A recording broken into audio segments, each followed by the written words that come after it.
বন্ধুরা, একটা আমাকে দক্ষিণেশ্বরে লোকজাহাজ আমরা এখন উঠছি। দেখো কত সুন্দর জোয়ার আইছে, ঝড় হচ্ছে, মনে হচ্ছে বৃষ্টি হবে, ঝড় বৃষ্টি হবে। একটু কি হাওয়া দিচ্ছে, প্রচুর ঝড়ের জিগার মতন ঝড় দিচ্ছে, জিগার মতন। ওইটা ব্রিজ, দক্ষিণেশ্বরে পাই যে একটা ব্রিজ আছে, দেখতে পাচ্ছেন।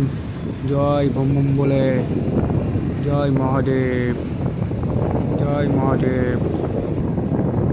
ওম নমঃ শিবা, ওম নমঃ শিবা। দেখতে পাচ্ছেন তো সুন্দর জল, দিঘার মতন জল ঝড় মারতেছে। ঝড় বৃষ্টি হচ্ছে হবে একটু পরে। দেখো, জয় মহাদেব, জয় মহাদেব।